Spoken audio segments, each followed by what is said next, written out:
ये दवा ले लीजिए, आपको आराम मिलेगा। ठीक बा। नेक्स्ट।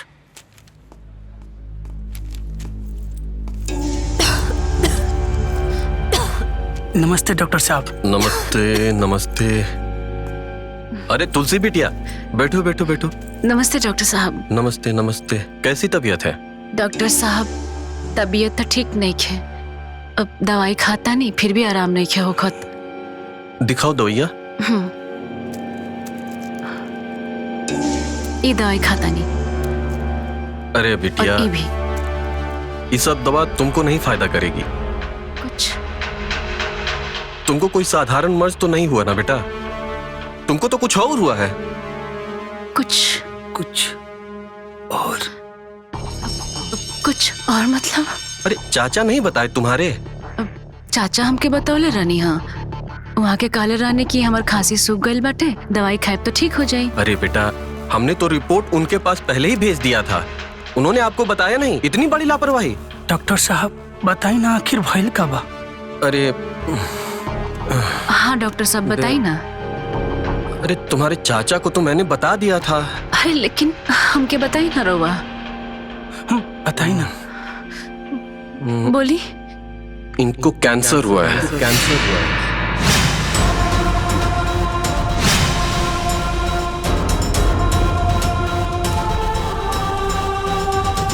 ये इनकी रिपोर्ट है। इसकी एक कॉपी मैंने इनके चाचा जी को दे दिया है और बोल दिया था कि जल्द से जल्द इसका इलाज करवाओ।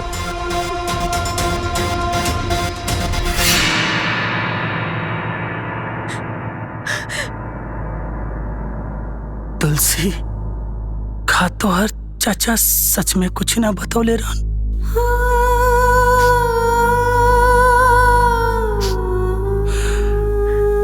इतना बड़ धोखा। ली चाय पी ली। हाँ। अब अखबार रख भी दी। चाची आ गई, चाची आ गई, चाची आ गई, चाची आ गई। चाची चाची जल्दी आवा ना। का भइल बेटा? डॉक्टर के दिखाइले हा?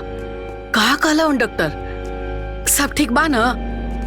ना माई, कुछ ठीक नहीं के। अरे बेटा, पर भइल का?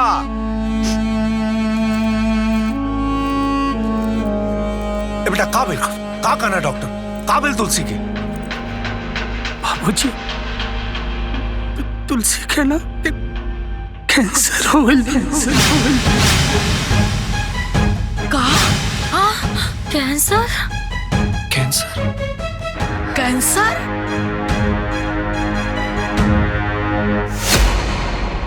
इतना जल्दी बिना जांच के तोहरा के कैसे पता हो गई? जांच भइल बा भैया। जांच मतलब? माई, तुलसी के चाचा चाची ना बहुत खराब लोग बा। अरे वो लोग के मालूम रहे कि तुलसी के कैंसर बा, लेकिन वो लोग तुलसी से भी छुपा के रखलस और बेचारी तुलसी के भी वो लोग धोखा देलस। अरे बौरहवा, धोखा एकरा साथे ना, धोखा तोरा साथे भइल बा। धोखा हमरा साथे भइल बा, हमरा पूरा परिवार के साथे भइल बा। ई जानबूझ के हमनी के बेवकूफ बनैलस। एकरा सब पता रहे, कुल झूठ बोललस। अरे चाहत रहे कि घर में बिया हो जाए, जितना दिन जिंदगी बचल बा सुख से जी। माई, अरे माई, अरे सच में तुलसी के कुछ मालूम नहीं खे। चुप बेवकूफ, एकरा सब मालूम रहला, लेकिन जानबूझ के तोरा के बेवकूफ बनैलस, तोरा से झूठ बोललस। अरे माई, ये हमरा पूरा परिवार के संकट में डाललस। कहो, तारा पता रहे ना कि तारा कैंसर बा? तो का करे जब मरे आइलू हा? अपने घर ही मरत रही तू। ना माँ जी, हम आपन कसम खा के कहता नहीं, हमके ये सब पता ना रहे। अम्मा जी जाए देना, अब तो जे होए के रहे हो गई। अरे का हो गई? अब बहुत कुछ होई। लगाओ फोन, बुलाओ एकरा चाची के। अबे बताई कि धोखा के परिणाम का होकेला। कैसा? मामाई, लगाओ चाचा चाची के फोन, अब बात कराओ हमरा से। इतना बड़ा धोखा हमनी के साथ। अरे रसरिया छोड़ती हूँ महारानी। देखा, पता नहीं केकरा फोन आ गए। अभी बतावा, फोन उठाए कि रसरी बानी। का करे खातिर झुट्टे रसरिया खोल देलू हो? अरे हमरा का खुला खुला छत निक लागेला, यही से खोल देनी। बांधी चुपचाप। खुला खुला छत। ये तो समझी जी के फोन है। दे ही ना हम बतिया बता। स्पीकर स्पीकर स्पीकर पे। हेलो, प्रणाम समधी जी। हम तुलसी के चाची बोलतानी। अरे हमरा सब पता बा कि तू के बोला तारू। परिचय देला के कोनो जरूरत नहीं है। बस इतना करा, दोनों परानी हमारा घर आवा। ऐसन का हो गए समधिन जी?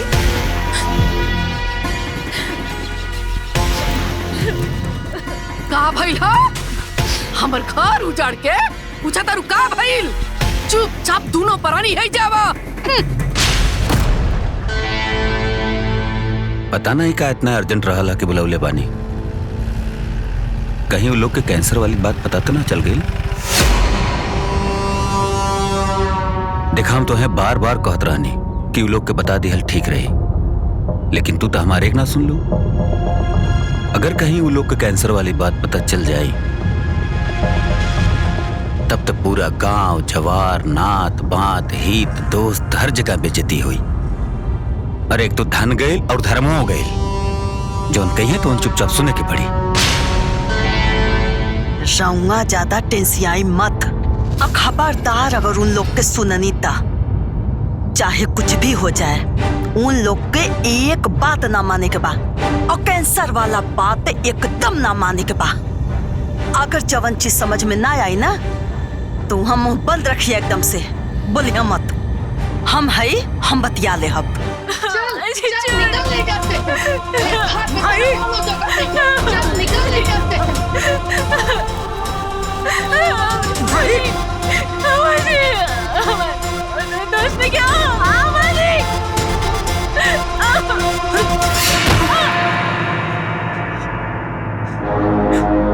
बिटिया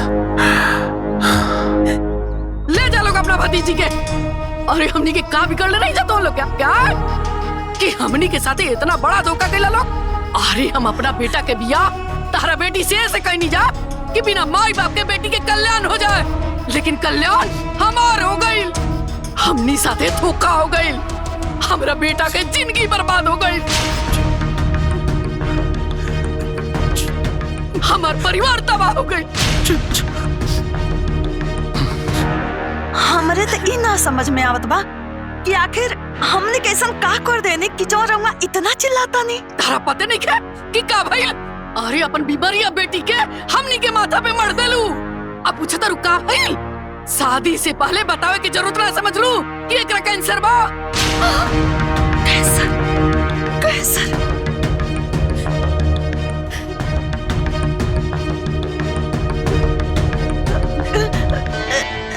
हम साचो कहत हई, हमरा का कुछो नहीं के मालूम रहल। रउआ बताई, अगर हमरा के मालूम रहत तो हम एकर बियाह काहे के करती? विश्वास करी, हमरा का कुछ नहीं के मालूम रहल। अरे बस एकरा का थोड़ी सा खांसी आइल तो हम डॉक्टर के पास लेके गए नी, तो डॉक्टर बोलने कि एकर सर्दी बढ़ल बा, दवाई दे देब तो ठीक हो जाई। बस अगर साफ साफ हमरा से कुछो बताते तो का हम रउआ सबसे ना बताइत? जब हम इतना पैसा कौड़ी हमने के लगा के शादी ब्याह कर सकत रहनी तो का एकर दवाई ना करवा सकत रहनी? 20-22 साल तक एकरा के रखनी तो हमरे कपारे के बोझे ना भइल। आवाज कैसे कहता नहीं कि बोझा हो जाए? साचो में कुछ ना पता रहे हमरा के। सापा झूठ। अच्छा चला मान लेनी के रउआ लोग के पहले ना पता रहे, पर अब तो पता चल गई, तो ले जाके इलाज करावा इनकर। नौटंकी करता रहे लोग। ए भाई साहब देखी, हमनी के जवन करे के रहा तवन कर देनी। अरे 20-22 साल तक एकरा के पढ़ौनी लिखौनी पलनी पुसनी, अभी राउर बहू यानी रउआ की जिम्मेदारी है। रउआ देखी। अरे तो हमनी के ऊपर एहसान ना कैलू है लोगन। भाई साहब एमे एहसान वाली कौन बात हवे, लेकिन अभी राउर सके जिम्मेदारी हो। रउआ देखी। अब चली जी। ऐसे कैसे चली जी?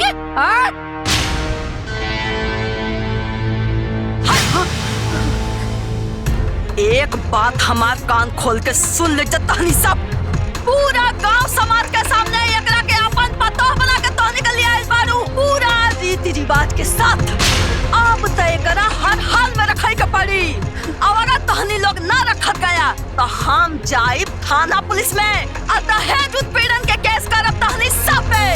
ओकरे बाद सारा परिवार वही जाय के जेल में चक्की पीस जयपुर। समझ में आए? आइल बारू। चली जी, हथो कहाँ बा? चल। और हाँ, एगो कहावत सुन ले बारू ना कि भइल बियाह मोट कर बेगा। चले जाए, चली ना, चले चले बैठी, चल भैया।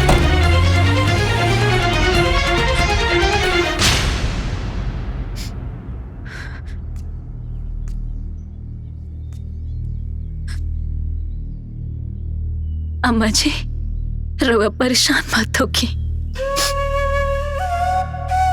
हम खुद चल जात बनी। हम खुद ना चाह कि रवा लोग इनके ऊपर भार बनी। हम एक घर छोड़ के खुद चल जात बनी। अब चाचा चाची के पास भी ना जाए, कहीं और रह ले। अब बाकी रवा लोग इनके तकलीफ ना दे, अब तकलीफ ना दे। अब हम खुद चल जात बानी।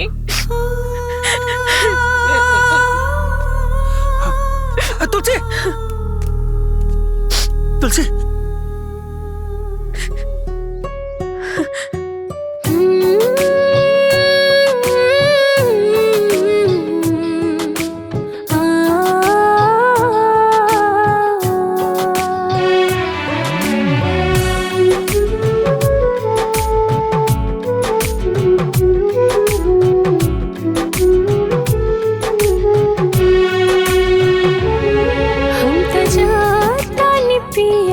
चल जाएगा अपने सिरवा के संकट टल जाएगा। पर कबले रहब हम बोझा बन के, अपना जिंदगी से हमके निकल जाएगा। जन्म जन्म के बंधन नाही तोड़ले से टूटे, हाथ में हाथ रही ई साथ जन्म के साथ न छूटे। हाथ में हाथ रही ई साथ जन्म के साथ न छूटे।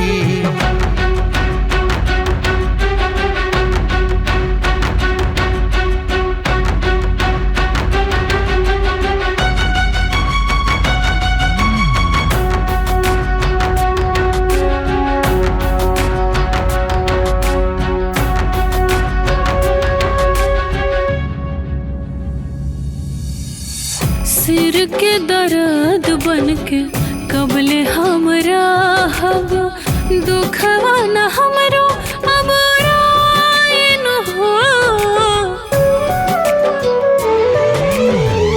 एही से तक हिला ए हो बलाम जी, हम कतही चल जाइन हो।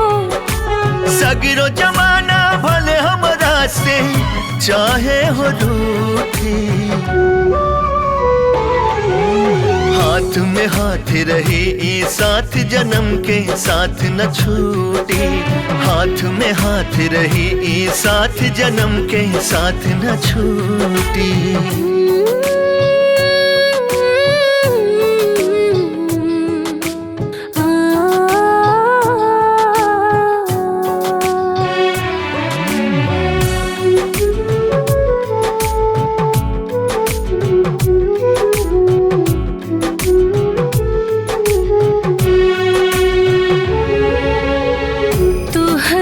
जिंदगी तोहरो खुशी बा, सारी खुशी अपना लन हो।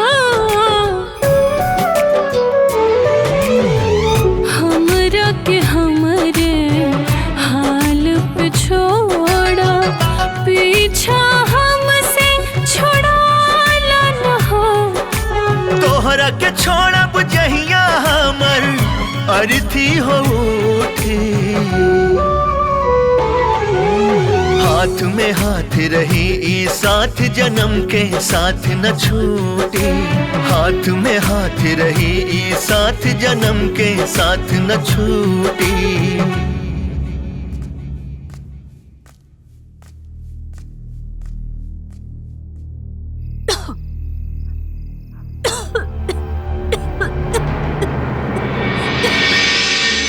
तुलसी कहाँ भाई?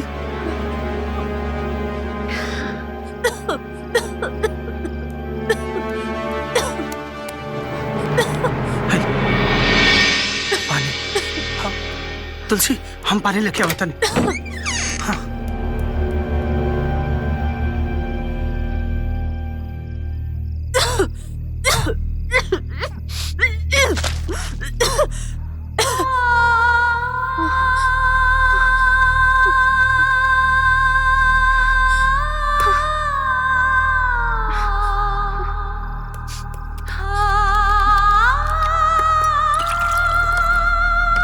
तुलसी है पानी। तुलसी अगर ज्यादा दिक्कत होगा तो डॉक्टर के पास लेके चली का?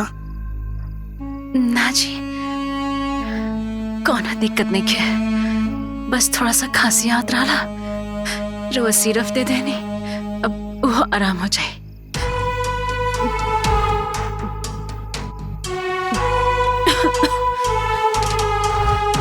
ले अब हम सुतता नहीं, रहो आराम करे।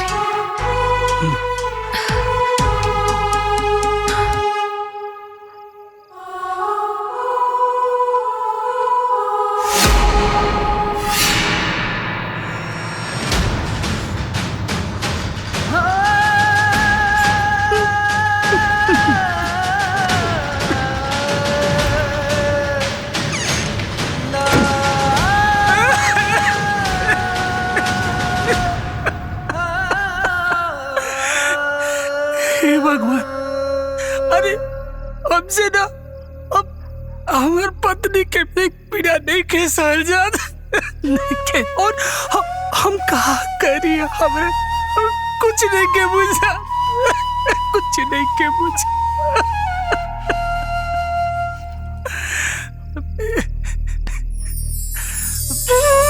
तुलसी, अरे तू तो सुधर रहो। कैसे सुध जेती जी? अरे जौना पत्नी के पति दुखी होके रोवत होके पत्नी के नींद कैसे आई? अब अरे के कहा था कि हम रोवत नहीं? हाँ देखा था कहा रोवत नहीं? अरे वो तो हम ऐसे बस ठंडा हवा लेवे खातिर बैठा रहे। अच्छा देखिए जी, हमरा और अर्धांगिनी बने और हम ना और मन के हर बात जाने ले, लेखनी के टाल सकेला, जौन किस्मत में रहे तवन भइल।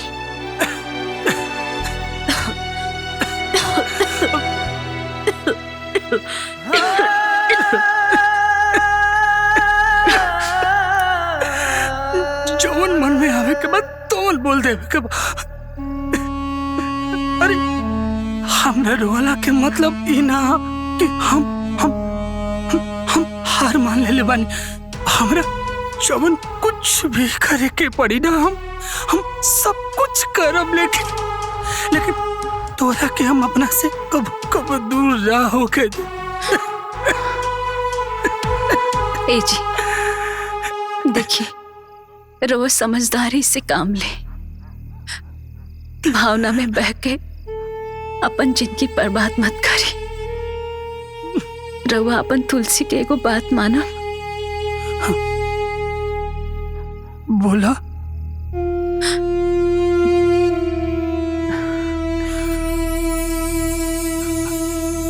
ए जी, रवा हमरा से एगो कसम खाई कि हमरा गैला के बाद रवा कबो दुखी ना होगा और दूसर ब्याह करके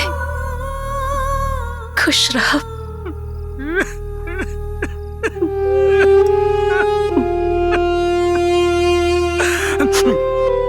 तुलसी, लेकिन हम कसम खाता नहीं कि हम ना तोरा के कबू ना मरे दे, कबू ना। अगर जरूरत पड़ी ना तो तोरा खातिर ना हम तोरा के मौत के मुंह से भी छीन ले। और एको हमार हमेशा तू बात याद रखिया, जब तक हमारा शरीर में सांस रही ना तोरा के मौत छू भी नहीं कर सका। तारा के इतना आसानी से हम अपने से दूर ना जाए दे। 7 जन्म के साथ न छोड़